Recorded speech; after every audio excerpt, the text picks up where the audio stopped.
नमस्कार, छत्तीसगढ़ प्रसिद्ध समाचार जसडी आप तक से मैं प्रमोद पांडे। चुनावी साल में राजनीतिक दलों के नेता लगातार चुनावी क्षेत्रों का दौरा कर जनता को अपने पक्ष में वोट कराने की अपील कर रहे हैं। चुनावी दौरे के दौरान डिप्टी सीएम टी.एस. सिंहदेव कल यानी कि 27 अगस्त को बलरामपुर पहुंचे, जहां उन्होंने ऐसे बात कह दी कि बवाल मच गया। टी.एस. सिंहदेव का ये वीडियो सोशल मीडिया पर तेजी से वायरल हो रहा है। दरअसल राजपुर के मंडी प्रांगण में टी.एस. सिंहदेव ने मंच से कहा कि महाराज और महारानी के ऊपर टिप्पणी वो बर्दाश्त नहीं करेंगे। इसके साथ ही उन्होंने कहा है कि जान से मारने का जो उन पर आरोप लगा है, इस पर वो समझौता कभी नहीं करेंगे। इससे पहले कार्यकर्ताओं ने भी विधायकों के खिलाफ अपनी जमकर भड़ास निकाली। छत्तीसगढ़ के कैबिनेट मंत्री और कोंडागांव विधानसभा से एमएलए मोहन मरकाम ने गोरी दौड़ प्रतियोगिता में हिस्सा लिया। दूसरे खिलाड़ियों को पीछे छोड़कर उन्होंने फिनिश लाइन को सबसे पहले छू लिया और अव्वल रहे। इधर उनकी पत्नी को रस्सी खींच प्रतियोगिता में हार का सामना करना पड़ा।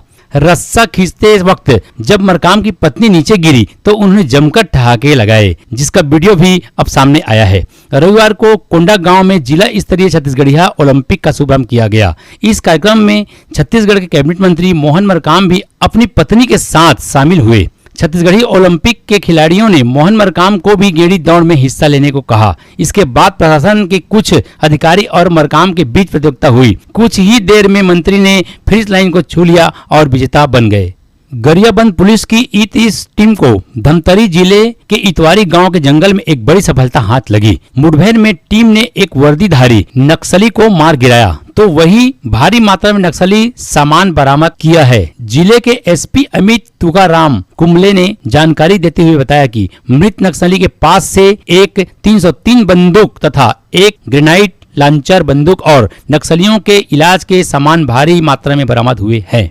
छत्तीसगढ़ के रेल यात्रियों के लिए राहत की खबर है। रक्षाबंधन पर्व के दौरान कैंसिल की गई ट्रेनों को यात्रियों की सुविधाओं को देखते हुए रेलवे बोर्ड ने यात्रियों के लिए डोंगरगढ़ मेमू आज से 31 अगस्त तक चलाई जाएगी।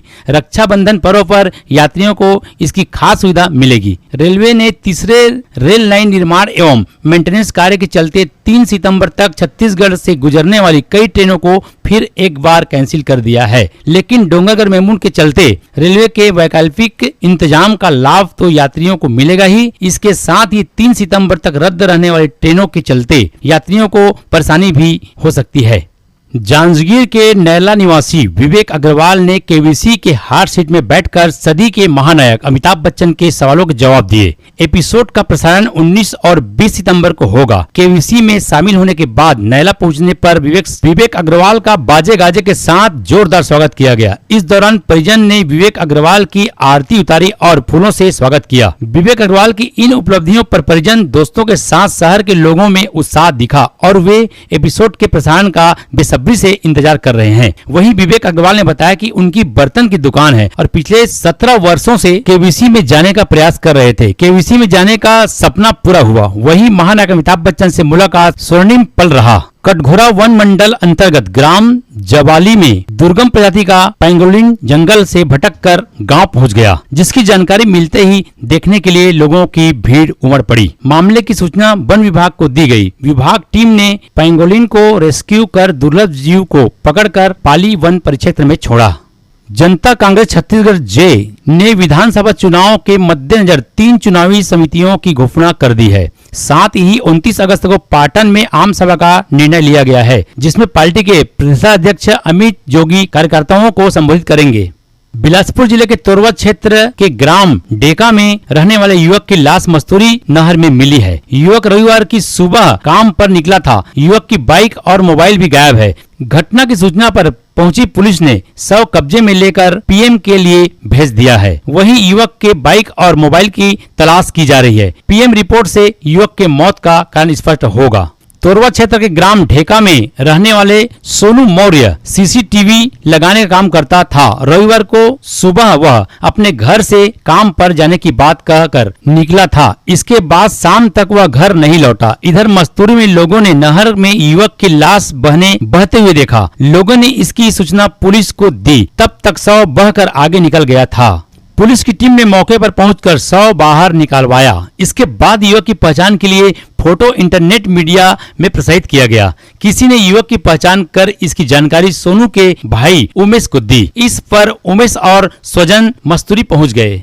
छत्तीसगढ़ व्यावसायिक परीक्षा मंडल व्यापम की ओर से 440 महिला पर्यवेक्षक पद के लिए प्रदेश भर में भर्ती परीक्षा ली गई। अलग अलग 2 पालियों में परीक्षा हुई। प्रथम पाली में 202 पदों के लिए खुली भर्ती परीक्षा सुबह 10 बजे से हुई, जो दोपहर 12:15 तक हुई। परीक्षा में लगभग 80% अभ्यर्थियों ने हिस्सा लिया। वहीं दूसरी पाली की परीक्षा दोपहर 2 बजे से शुरू होकर 4:15 बजे तक चली। ये परीक्षा भी 220 महिला पर्यवेक्षक सीमित पदों के लिए हुई, जिसमें लगभग 70% अभ्यर्थियों ने हिस्सा लिया। 220 महिला परीक्षक पदों के लिए हुई खुली भर्ती के लिए लगभग 3 लाख अभ्यर्थियों ने आवेदन किया था।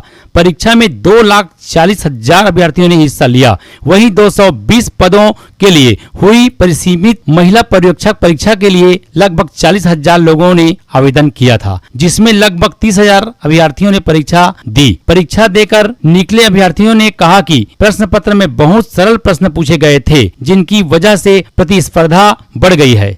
राजधानी रायपुर में फायरमैन ने आतंक मचा रखा है। यह बदमाश कॉलोनियों में घरों के बाहर खड़ी बाइक में आग लगाकर भाग जाता है। इस बदमाश ने शहर के सड्डू इलाकों की खेमका BSUP कॉलोनी में बीती रात एक और बाइक में आग लगा दी। इस सिरफिरे बदमाश ने पिछले 10 दिनों में 12 से ज्यादा दोपहियों वाहनों को आग के हवाले कर चुका है। इस मामले में पुलिस ने सिरफिरे युवक के खिलाफ मामला दर्ज कर ली है और उसे पकड़ने के लिए तलाशी तेज कर दी है। यह मामला विधानसभा थाना इलाके का है। जानकारी के अनुसार सिरफिरे युवक ने शहर के सड्डू इलाकों की खेमका BSUP कॉलोनी में बीती रात घर के बाहर खड़ी बाइक में आग लगा दी। इस घटना में बाइक पूरी तरह जलकर खाक हो गई। रायपुर में रविवार को सांस्कृतिक विभाग द्वारा आयोजित मनमोहक कार्यक्रम सांझ एक शाम ने ट्रांसजेंडरों को अपनी प्रतिभा दिखलाने के लिए एक मंच समर्पित किया। कार्यक्रम में शामिल हुए ट्रांसजेंडर कलाकारों ने अपनी मनमोहक प्रस्तुतियों से लोगों का मन मोह लिया। समूह ने छत्तीसगढ़ी, हिंदी और शास्त्रीय गीतों की मनोरंजक प्रस्तुतियां दी, जिससे दर्शकों की सराहना मिली। उनकी उल्लेखनीय प्रतिभा ने तालियां और प्रशंसा अर्जित की और सभी दर्शकों के लिए एक यादगार और समावेशी अनुभव बनाया। शक्ति जिले में रविवार को तेज रफ्तार पिकअप ने बाइक सवार दंपत्ति को जोरदार टक्कर मार दी। हादसे में पति पत्नी दोनों की मौत हो गई। पुलिस ने पिकअप जब्त कर आरोपी ड्राइवर को गिरफ्तार कर लिया है। मामला शक्ति थाना क्षेत्र का है। जानकारी के मुताबिक सरहर गांव के रहने वाले महावीर चंद्रा रविवार को अपनी पत्नी सरस्वती चंद्रा के साथ शक्ति आए थे। दोनों अपना काम निपटाकर बाइक से घर लौट रहे थे। सुवा डेरा पुल के पास पहुंचे ही थे, तभी सामने से आ रही तेज रफ्तार पिकअप ने बाइक को टक्कर मार दी। टक्कर इतनी तेजी थी कि पति पत्नी पुल से नीचे गिर गए। लोगों ने देखा तो हादसे की सूचना पुलिस को दी। मौके पर पहुंची पुलिस ने ग्रामीणों की मदद से पति पत्नी को निकाला और सामुदायिक स्वास्थ्य केंद्र ले पहुंचाया। वहां डॉक्टर ने दोनों को मृत घोषित कर दिया। पुलिस ने आरोपी पिकअप चालक को गिरफ्तार कर लिया है। जांजगीर चांपा जिले के मैंग होटल में पुणे के एक युवक की लाश मिली है। युवक का नाम अभिजीत बोतत्रे है, जिसकी लाश होटल के कमरा नंबर 109 में मिली है। सूचना मिलने पर मौके पर पहुंची पुलिस ने शव को पोस्टमार्टम के लिए भेज दिया है। फॉरेंसिक एक्सपर्ट की टीम भी बुलाई गई। मामला सिटी कोतवाली क्षेत्र का है। ASP अनिल सोनी ने बताया कि अभिजीत बोतत्रे ने लिंक रोड स्थित मैंग होटल में 24 अगस्त को दोपहर 2:30 चेक इन किया। होटल में काम करने वाले वेटर ने कमरे में पानी लाकर दिया। इसके बाद कमरे से 2 दिनों तक युवक बाहर नहीं निकला। खाने तक का ऑर्डर नहीं मिला तो होटल वालों ने उससे जाकर बात करने की कोशिश की। दरवाजा काफी देर तक खटखटाने के बाद भी अंदर से कोई जवाब नहीं मिला। इसके बाद होटल प्रबंधक ने पुलिस को दी सूचना मिलते ही मौके पर पहुंची पुलिस ने मास्टर की से दरवाजा खोला तो बिस्तर पर युवक की लाश संदिग्ध हालत में पड़ी हुई मिली। मौके पर फॉरेंसिक एक्सपर्ट को बुलाया गया। मृतक अभिजीत के पास से कुछ गोलियां बरामद की गई है, जिसमें BP, शुगर और अन्य दवाइयां थी। मृतक के मुंह से खून भी निकला हुआ था।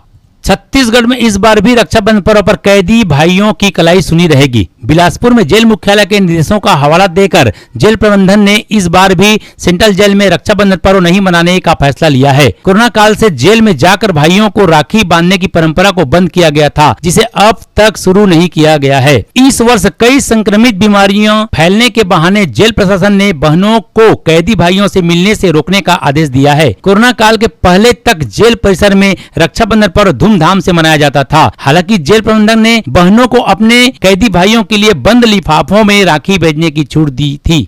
छत्तीसगढ़ की राजधानी रायपुर में एक चोर को लोगों ने पीट पीट कर मार डाला। वह चोरी करने के इरादे से एक मकान में घुसा था। इस दौरान लोगों ने उसे पकड़ लिया और रस्सी से हाथ पैर बांधकर जमकर पीटा। इसके चलते उसे मेकाहारा में भर्ती कराया गया था, जहां उपचार के दौरान उसने दम तोड़ दिया। मामला मंदिर हसौद थाना क्षेत्र का है। मिली जानकारी के अनुसार मृतक का नाम राजेश रैला है। आरोप है कि वह 25-26 अगस्त की रात चंद्रखुरी बस्ती निवासी तुलराम धिवर के घर में चोरी करने घुसा था। वह मोबाइल चोरी कर भाग रहा था। इसी दौरान परिवार के लोगों की नींद खुल गई। शोरगुल सुनकर आसपास के लोग भी एकत्र हो गए और राजेश को पकड़ लिया। लोगों ने उसके हाथ पैर बांध दिए और बेदम पीटा। थाना प्रभारी रोहित मानेकर ने बताया कि लोगों ने रात करीब 3 बजे राजेश की चोरी के आरोप में पकड़ा था। इसके बाद सारी रात उसे पीटते रहे। अगले दिन सुबह करीबन 8 बजे पुलिस को पता चला तो वह मौके पर पहुंची। इसके बाद राजेश को छुड़ाकर लहूलुहान हालत में अस्पताल में भर्ती कराया गया, जहां रविवार को उसकी उपचार के दौरान मौत हो गई। पुलिस ने राजेश की हत्या के आरोप में असन्न धीवर, सुनील वर्मा, भानु यादव, लेखु ध्रुव और उत्तम साहू सहित 6 लोगों को हिरासत में ले लिया है। साथ इस मामले में कुछ और आरोपियों की तलाश की जा रही है। फिलहाल पुलिस आरोपियों से पूछताछ कर रही है। राजेश के परिवार वालों से संपर्क किया